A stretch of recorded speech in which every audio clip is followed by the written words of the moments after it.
numbers didn't make sense. I blinked hard, refreshed the page, and stared at my laptop screen again. Where there should have been 50,132 centimes, my entire IVF fund, there was just 12,43. My name is Alice, and in that moment, my whole world stopped spinning. I called the bank immediately, my hands shaking as I punched in my account number. There must be some mistake, I told the representative, trying to keep my voice steady. I'm looking at my savings account, and nearly $50,000 is just gone. The representative's voice turned serious. Ma'am, I'm showing several large transfers made to an external account over the past week. They were authorized using your credentials. My stomach dropped. Only 3 people had access to that account: me, my brother Brady, and my parents, who I'd trusted as emergency contacts.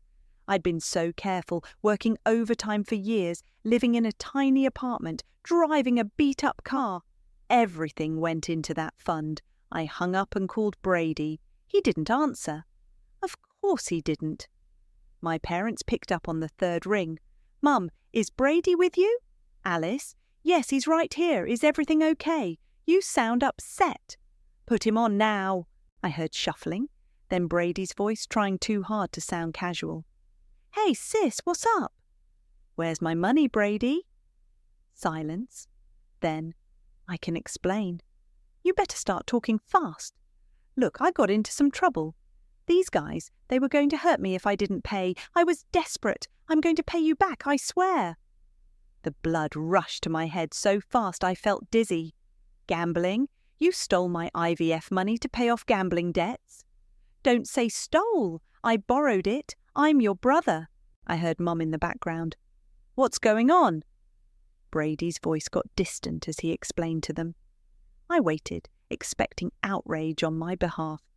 Instead, Mum came on the line, her voice soft and manipulative, the tone she'd used my whole life when defending Brady. Sweetheart, your brother made a mistake, but he's in real danger. These aren't nice people he owes money to. We need to help him. Help him? That money was my only chance at having a baby. Dad grabbed the phone. Now listen here, Alice. Family helps family. Brady needs us right now. You can always save up again. Save up again? It took me 6 years to save that money. You're being selfish, Mum chimed in. You're not even married. Brady could have been killed. I laughed, a harsh sound that surprised even me. Selfish? I'm selfish. Do you know what's selfish? Stealing your sister's entire life savings because you can't stop gambling? Alice, Brady's voice again pleading now, I need more time and maybe a little more money to keep them off my back until... I hung up. My phone immediately started buzzing with texts. Mom, call us back right now, young lady. Dad, don't you dare abandon your brother. Brady, I'm sorry, please, I'll fix this. I turned off my phone and grabbed my keys. The drive to the police station was a blur, but I remember every thought that raced through my mind. All the times Brady got away with everything. The college fund that mysteriously shrank when he needed bail money. The family gatherings where his latest business venture was celebrated while my promotion at work barely got a nod. I parked and sat there, gripping my steering wheel until my knuckles turned white. The bank statements were on the passenger seat, printed and ready. My hands weren't shaking anymore. A memory surfaced. Brady and me as kids, him breaking my science fair project the night before presentation. Mum saying he didn't mean to, while Dad added, "Stop crying, it's just a stupid project." Me rebuilding it all night while they comforted Brady about feeling bad. Always Brady. Poor Brady, troubled Brady, golden boy Brady who could do no wrong. Well, not this time. I grabbed the statements and got out of the car. The police station doors looked massive, intimidating. A voice in my head, sounding suspiciously like my mother, whispered that good sisters don't do this. That family protects family. But as I stood there, another voice grew stronger. My voice. the one I'd been silencing for 34 years. I pulled open the door and walked inside. The fluorescent lights hummed overhead as I approached the desk officer. "I'd like to report a theft," I said, my voice clear and firm, "and I have all the documentation right here." Detective Grant Sanders looked exactly like what you'd expect. Weathered face, tired eyes, and a coffee cup that had seen better days. He spread my bank statements across his desk, studying each page with methodical precision. "Sir, and you're certain your brother had access to these accounts?" he asked, not looking up. "Yes, he was listed as an emergency contact. I never thought—" My voice cracked. I took a breath and started over. "I never thought he'd actually use that access to steal from me." The detective nodded, making notes. "The transfer patterns are interesting. Small amounts first, then larger ones. Classic escalation. Was there any unusual activity before this? Calls asking for money, perhaps?" "No, but—" My phone buzzed again. 37 missed calls now. I showed him the screen. "This is all since I'd discovered the theft 2 hours ago." He leaned forward. "Ms. Alice, what you're describing isn't just theft. We're looking at potential wire fraud and identity theft. These are serious federal charges." My stomach clenched, but I forced myself to nod. "I understand." "Are you prepared to press charges against your brother? Family cases can get complicated." As if on cue, my phone buzzed again. This time, I answered and put it on speaker. "Alice, what have you done?" My mother's voice was shrill. "There are police at Brady's house. Have you lost your mind?" "Mum, he stole $50,000 from me. He made a mistake. He's your brother. How could you do this to your own family?" Detective Sanders raised an eyebrow, taking more notes. "The same way he did it to me, Mom. Easily." I hung up. "Happens more often than you'd think," the detective said quietly. "Family financial abuse. People assume it's just strangers who commit fraud. But—" He shuffled through some papers. "Actually, this isn't your brother's first brush with financial crimes." My head snapped up. "What?" "The records are sealed, but there was an incident about 5 years ago. Similar pattern." He studied my face. "You didn't know?" Before I could respond, my best friend Penny burst into the office. "Sorry I'm late," she said, dropping into the chair beside me. "Traffic was hell." "Ms. Kennedy," Detective Sanders nodded. "Didn't expect to see you here." "You two know each other?" "I covered some of his cases back when I was still practicing law," Penny explained, then turned to me. "Your parents called me. They're trying to get me to talk you out of this." And I told them to go to hell." She squeezed my hand. "You're doing the right thing." My phone buzzed with a text from Brady. "Please, sis, I'll lose everything." Penny saw it and snorted. "Like you haven't." Detective Sanders cleared his throat. "We'll need to move quickly. Financial records can be altered or deleted. I'm going to request an emergency warrant to freeze the accounts involved." "He'll go to jail," I whispered. "Yes," Sanders said bluntly. "If we prove intent, and these transfer patterns strongly suggest we will, he's looking at serious time." Another text from Mom. "If you do this, you're no longer part of this family." Penny saw my hands trembling and stepped in. "Detective, can you give us a moment?" He nodded and stepped out. As soon as the door closed, I broke down. "I can't believe I'm doing this," I sobbed. "Maybe Mum's right. Maybe I should—" "Stop right there," Penny cut in. "Look at me. Who paid for Brady's first DUI? My parents, with my college fund. And who covered his rent for 6 months when he started his business? Me. And who's been enabling his gambling addiction while he drained your chance at becoming a mother?" I wiped my eyes. "All of us." "Exactly. This isn't just about money, Alice. This is about breaking a cycle." Detective Sanders knocked and re-entered. "Ms. Alice, I need your final decision. Do we proceed with the charges?" I looked at my phone one last time. Dad's message glowed on the screen. "You'll regret this for the rest of your life." I turned off the phone and faced the detective.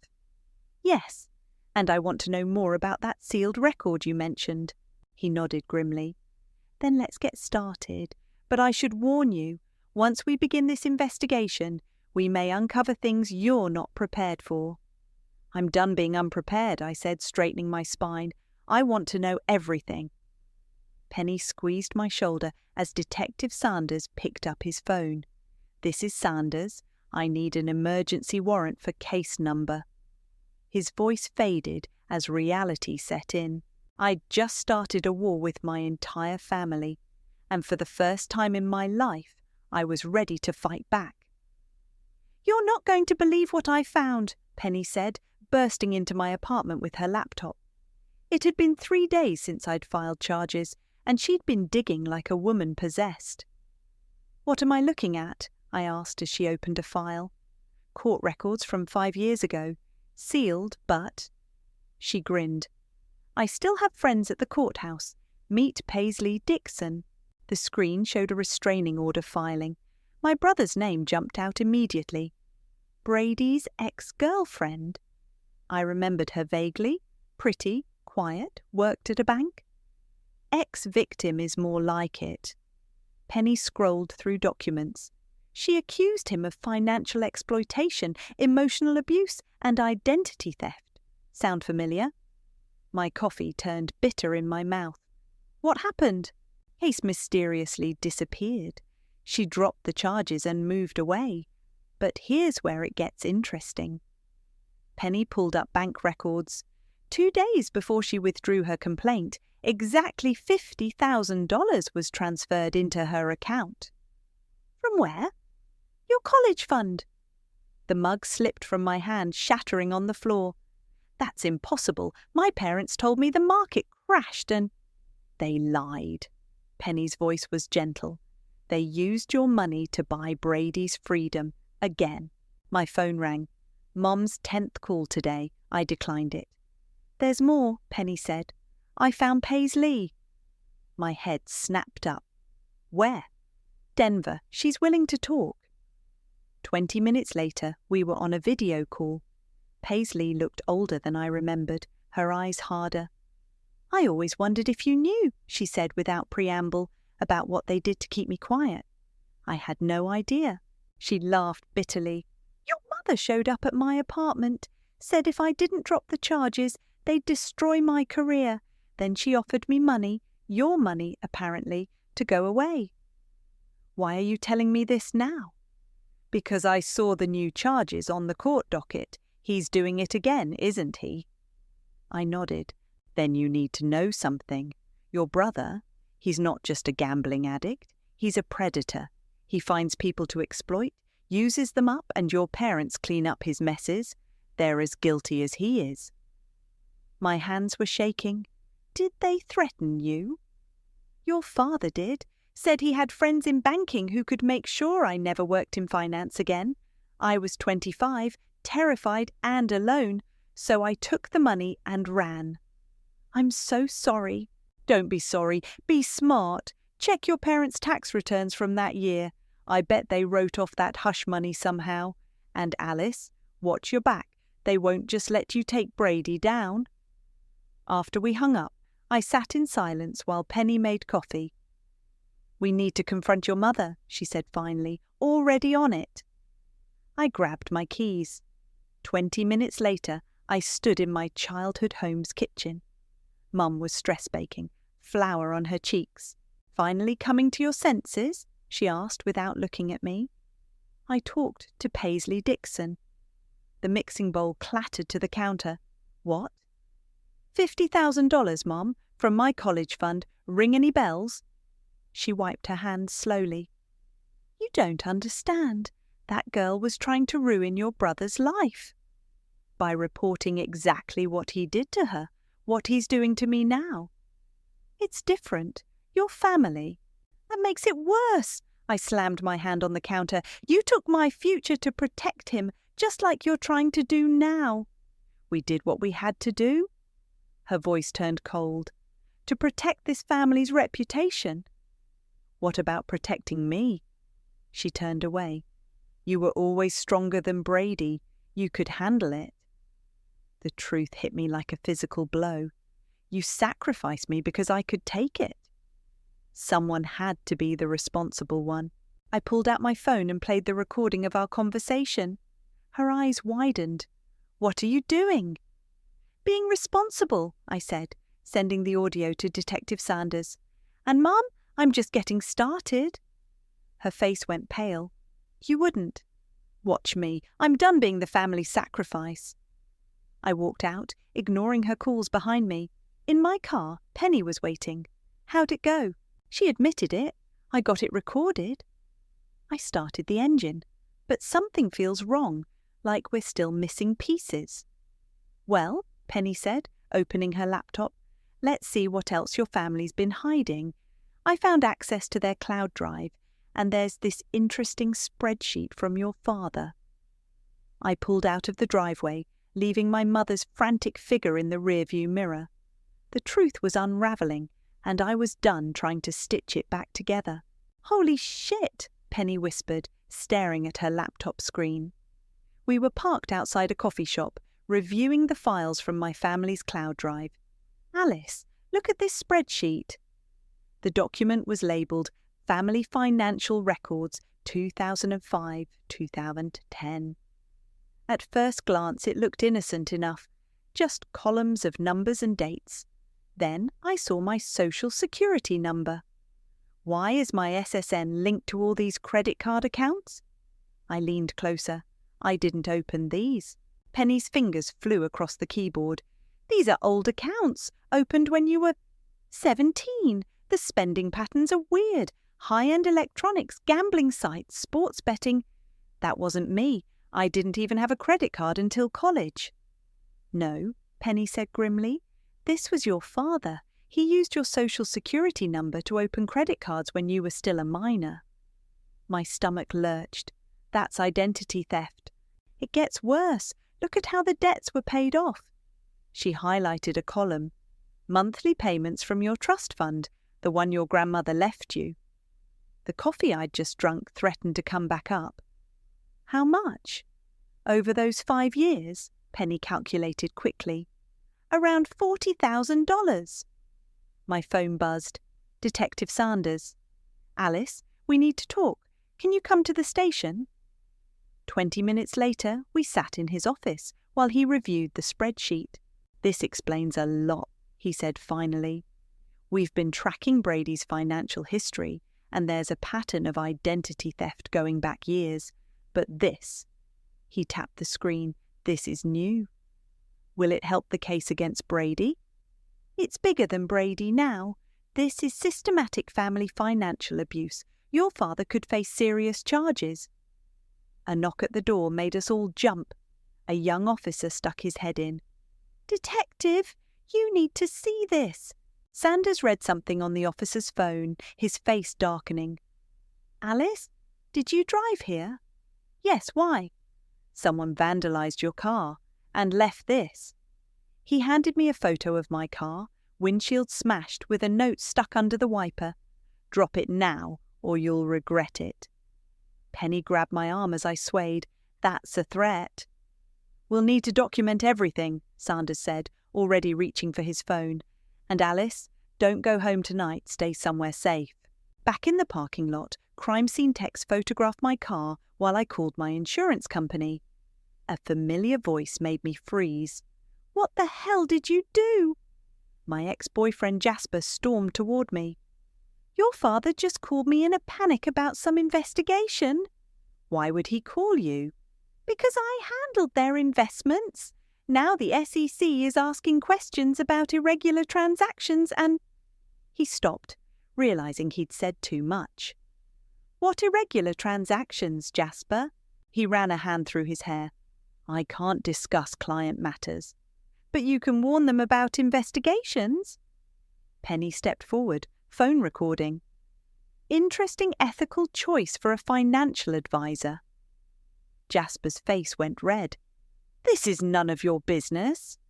Actually, Sanders said, appearing behind us, It is, "Sir, I'm going to need you to come inside and make a statement." As officers led Jasper away, my phone lit up with a text from an unknown number. "You think you know everything? Ask about the offshore accounts. Paisley." I showed it to Penny. She was already typing. Offshore accounts. Wait, look at these transfers from your dad's spreadsheet. They all route through the same bank in the Caymans. Can you trace them? Better. She smiled grimly. I can prove they're connected to Brady's gambling debts. Your parents weren't just enabling him. They were helping him hide money. My hands shook as I forwarded everything to Sanders. This wasn't just about my stolen IVF fund anymore. This was decades of financial abuse, lies, and crime. "Alice," Penny's voice was gentle, "there's something else. These trust fund withdrawals, they're still happening. Your father's still using your identity." I watched the crime scene text dust my car for fingerprints, the threatening note now in an evidence bag. Years of being the responsible one, the strong one, the one who could handle it. All while they stole from me, lied to me, used me. "Send everything to Sanders," I said. "Every transaction, every account, every lie. I want it all on record." "They're your parents," Penny reminded me softly. "So," I replied, watching Jasper being escorted to a police car. "They're criminals who happened to raise me, and it's time they learned what real consequences feel like." My phone buzzed again. Dad this time. "Whatever you think you know, stop digging. Some things should stay buried." I showed Penny the message. She smiled dangerously. "Should we show him how wrong he is?" "Yes," I said, walking toward the station. "Let's bury them instead." Brady looked smaller somehow, sitting across from me in the police station's interview room. His designer shirt was wrinkled, his usual swagger replaced by nervous fidgeting. Detective Sanders stood in the corner while Penny sat beside me, phone recording. "Why'd you do it?" I asked simply. "Come on, sis. You know how it is. I got in deep, needed cash fast." He tried his familiar charming smile. It felt hollow now. $50,000 deep? "Look, I was going to pay you back. I just needed time." "Like you paid back Paisley." His face changed, charm vanishing. "She told you about that?" "She told me everything. The threats, the blackmail, how Mum and Dad bought her silence with my college fund." "You don't understand," he leaned forward. "I was protecting the family." "By stealing from me? Again? At least I was trying to do something with my life, while you're just," he gestured dismissively, "living this sad, childless existence. What's the point of all that money if you're not even building a real family?" The room went deadly quiet. Even Sanders shifted uncomfortably. "Say that again," I said softly, "about my sad, childless existence. You know it's true. Mum and Dad talk about it all the time, how you're wasting your life chasing this baby dream instead of finding a husband. At least I was using that money for something. Like gambling? Like business opportunities? Those guys I owed money to? They have connections. If you'd just kept your mouth shut. They were loan sharks, Brady. They were investors." He slammed his hand on the table. "But you had to go running to the cops like always. Little Alice, so perfect, so responsible. You know what? You deserve to have that money taken. Better than wasting it on some test tube baby." I stood up so fast my chair crashed backward. "Detective Sanders, I think we have enough." "Wait, what?" Brady looked between us, realization dawning. "You were recording this?" "We have everything we need," Sanders confirmed, nodding to the officers outside. As they led Brady away, he started yelling. "You can't do this! I'm your brother! Mum and Dad will never forgive you!" "Funny," I called after him. "I was just thinking the same thing about them." Back in Sanders' office, my phone buzzed with an alert from my fertility clinic's patient portal. Someone had tried to access my account. "They're getting desperate," Penny said, watching me reset my passwords. Your parents must realize how much trouble they're in." Sanders hung up his phone. "That was the DA. With Brady's confession and the evidence of your father's identity theft, we're looking at multiple federal charges. They'll probably offer a plea deal." A commotion outside cut him off. My mother burst in. Mascara streaked down her face. "How could you?" she shrieked. "They're taking Brady to jail, and now the FBI is asking about your father's accounts." "Maybe you should have thought about that before using my social security number for fraud. We did that to protect you." "Protect me?" I laughed. "You stole my college fund, my trust fund, and now my IVF savings. That's not protection, Mom, that's abuse." "You ungrateful." She swung her hand toward my face, but Penny caught her wrist. "Bad idea," Penny warned. "Assaulting someone in a police station. Not smart." Mum yanked her hand away. "You think you've won. You think exposing all this makes you strong." Her voice turned venomous. "You're nothing but a bitter, barren woman who—" "Officer!" Sanders called sharply. "Please escort this woman out." As they led her away, she turned back. "You'll regret this, Alice. You're destroying everything we built." "No, Mom, I'm just exposing what you destroyed." After she was gone, I checked my phone again. Another alert from the fertility clinic. Appointment cancelled. "They got into my account," I said numbly. "They're trying to stop my IVF treatment." Penny was already calling the clinic. "Hi, this is Penny Kennedy, attorney for Alice. We need to discuss unauthorized access to her medical records." Sanders touched my shoulder. "We can add this to the harassment charges." "But Alice, they're escalating. You need protection." I watched through the window as my mother was escorted out of the station, still screaming. My phone showed missed calls from my father, voicemails from relatives I hadn't spoken to in years. "They're not going to stop, are they?" "No," Sanders said honestly. "People like this, when their control is threatened, they get dangerous." "Then let's give them something really dangerous," I said, pulling up Paisley's number. The truth. I hit dial, putting it on speaker. "Paisley, you mentioned offshore accounts. Tell me everything." The whistleblower website post went live at exactly midnight. By morning, it had over 50,000 views. I watched the view counter tick up while Penny paced my living room, phone pressed to her ear. "Yes, we have documentation for everything," she was saying. "Bank records, recordings, witness statements. No, we're not revealing our sources yet." My own phone hadn't stopped buzzing since dawn. Relatives, family friends, even my father's old colleagues, all reading the detailed exposé of the Warren family's financial crimes. "Local fire chief's family caught in multi-generation financial fraud scheme," read the first headline. More followed quickly. "Brother steals sister's IVF fund in pattern of family financial abuse." "Former fire chief under investigation for identity theft." "Gambling addiction, cover-up spans decades." Dad's text came at 9 a.m.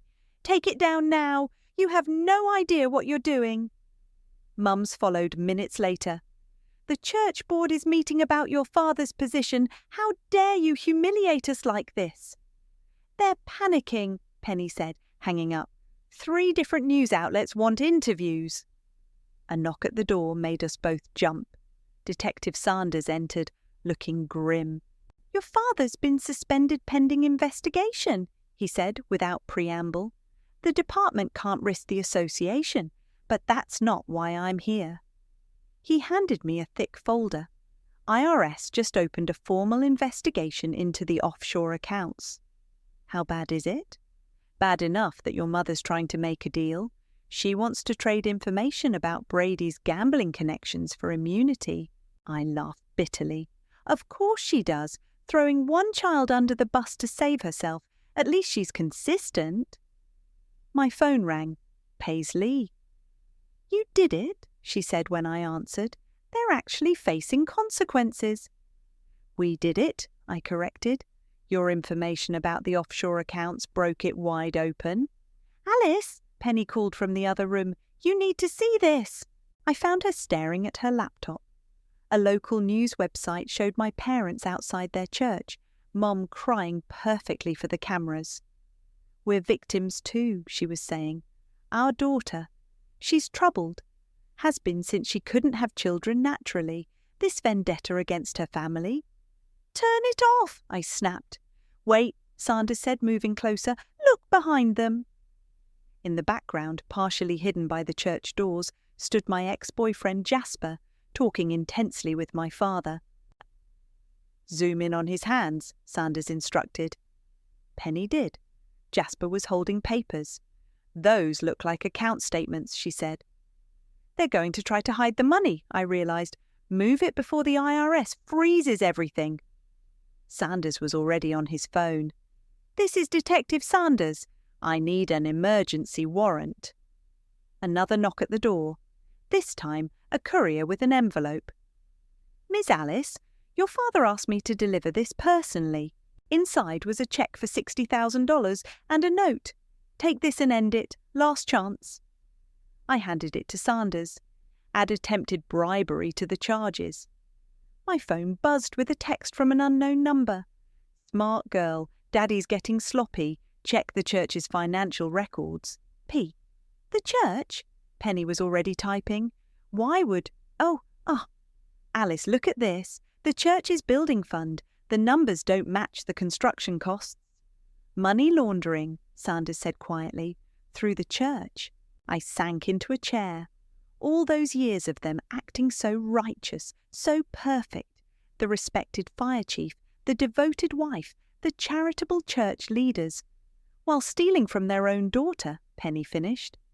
My phone lit up with another news alert. Local church under investigation for financial irregularities. Then a text from Mum. "Are you happy now? You've destroyed everything." I typed back, "No, Mum, you destroyed everything. I'm just turning on the lights." Sanders cleared his throat. "Alice, once this goes federal, and it will, there's no turning back. Your parents could face serious prison time." "Good," I said, standing up. "Let them see how it feels to lose everything." Penny touched my arm. "You okay?" I looked at my phone, at the growing storm of headlines and messages, at the years of lies unravelling in real time, at my mother's tearful performance on the news, still trying to paint me as the villain. "No," I admitted, "but I will be, because for the first time in my life, I'm not the one carrying their secrets." My phone buzzed one last time. Brady calling from jail. "Should I answer?" I asked the room. "Your choice," Sanders said. "But remember, anything he says could be important to the case." I took a deep breath and hit accept, putting it on speaker. "Sis," Brady's voice cracked, "you need to know something about Dad's safety deposit box." The truth was still coming, piece by ugly piece, and this time I was ready to hear all of it. The courthouse was packed for Brady's sentencing. I sat in the front row, Penny on one side, Detective Sanders on the other. My parents occupied the opposite row, both looking decades older than they had just weeks ago. "All rise!" the bailiff called. Brady shuffled in wearing an orange jumpsuit, chains clinking. He wouldn't look at me. The contents of Dad's safety deposit box, documents proving years of tax evasion and fraud, had ensured he had nothing left to bargain with. "Before we proceed with sentencing," the judge said, "the victim wishes to make a statement." I stood, unfolding my prepared speech. Then I saw my mother's face, that familiar mix of manipulation and martyrdom, and set the paper aside. "My whole life," I began, "I was told I was the strong one, the responsible one, the one who could handle it when money disappeared or plans fell apart. What I didn't understand until recently was that strong meant useful. I was useful because I could be stolen from, because I would stay quiet."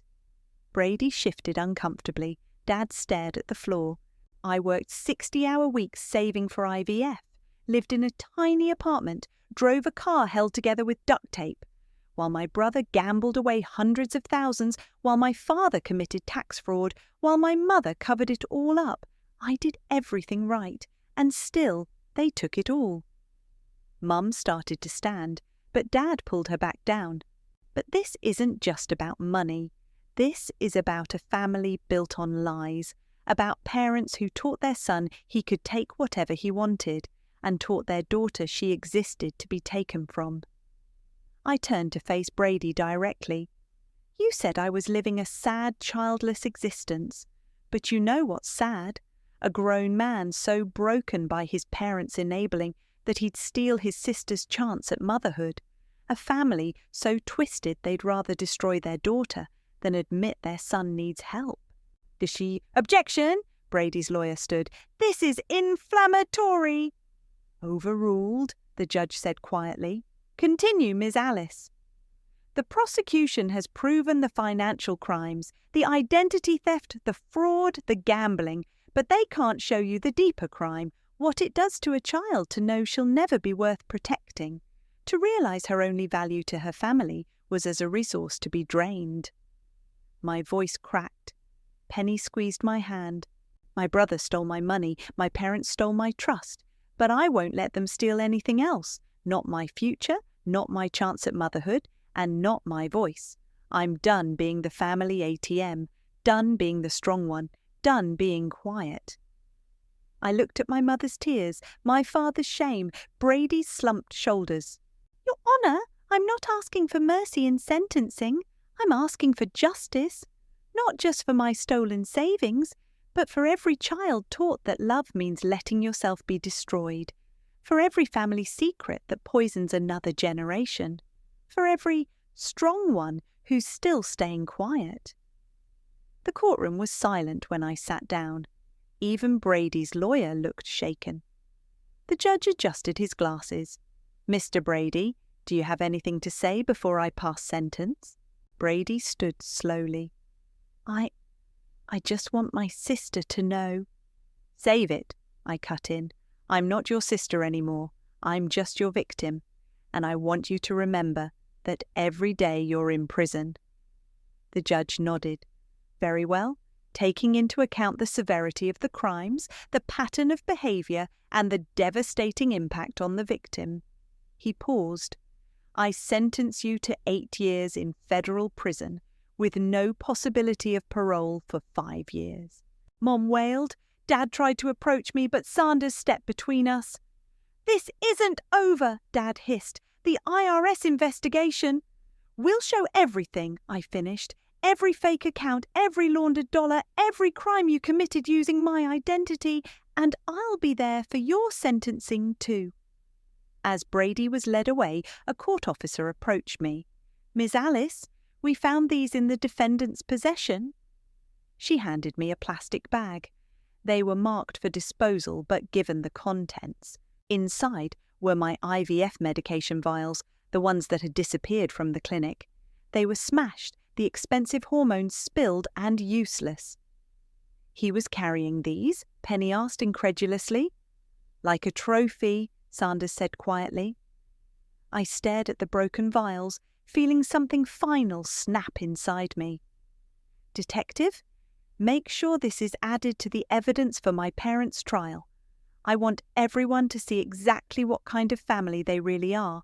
Outside the courthouse, reporters waited with cameras. Mum was already crying for them, playing the devastated mother. Ready? Penny asked. I straightened my spine, gripped my impact statement, and faced the cameras. Yes, I said, it's time everyone heard the truth. The morning sun streamed through my new apartment's windows as I signed the last check, restitution from Brady's seized assets. Combined with the court settlement and insurance payout, I had my IVF fund back, plus enough for a fresh start. My phone buzzed. Detective Sanders. Thought you'd want to know, he said when I answered. Your parents took a plea deal. Your father's looking at 5 years for tax evasion and fraud. Your mother got 18 months for conspiracy. And the church?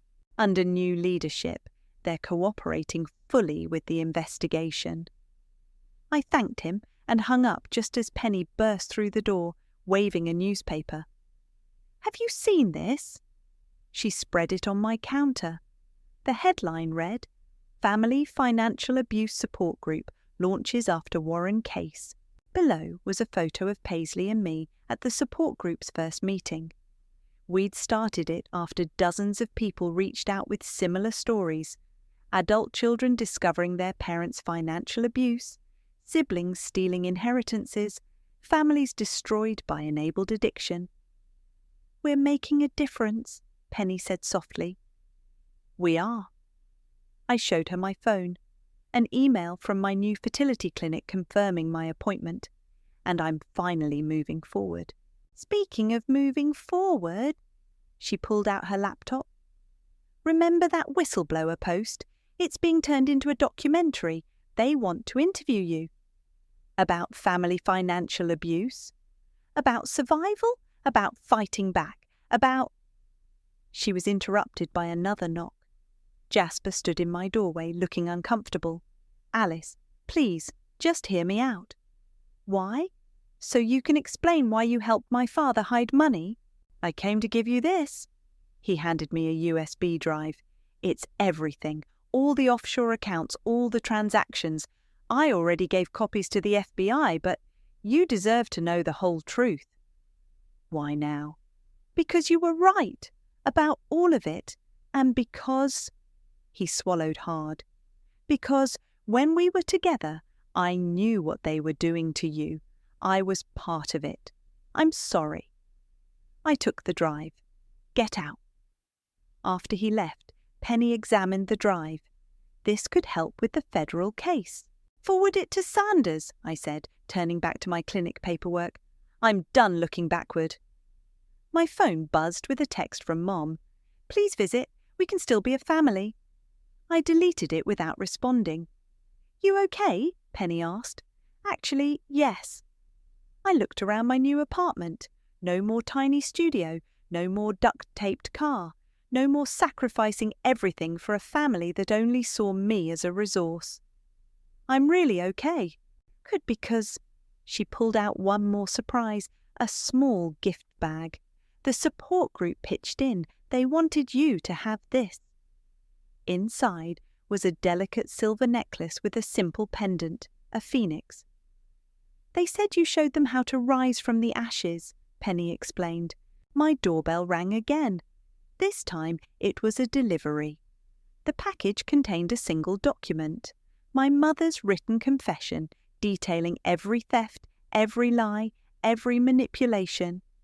Her familiar signature looked shaky at the bottom. "Guess she's trying to reduce her sentence," Penny observed. "No," I said, reading the accompanying note. "She's trying to earn forgiveness." "Will you?" I placed the confession in my filing cabinet next to Brady's sentencing documents and the restitution checks. "Maybe someday, but not because they want it, because I choose it." My phone lit up with another message from the fertility clinic. "Appointment confirmed. Beginning your journey." Penny hugged me fiercely. "Ready to build your own family, the right way?" I touched the phoenix pendant, thinking of all the people in our support group, all the silent survivors finally finding their voices. "I already have, just not the family I expected." The morning sun caught the pendant, throwing light across my walls. Somewhere across town, my brother sat in his cell. My parents prepared for their own sentencing. The careful facade they'd built was ashes. But here in my new home, surrounded by chosen family, truth and possibility, something better was rising. I opened my laptop and began typing. "Dear support group, today I want to talk about healing, about how breaking free isn't the end of the story, it's the beginning." Penny read over my shoulder, smiling. "Now that's a story worth telling." "It is," I agreed, touching the pendant again, "because this time I'm writing it." The sun climbed higher as I typed, its light filling my apartment, my space, my future, my truth. No more shadows, no more secrets, no more silence. Just the sound of wings rising,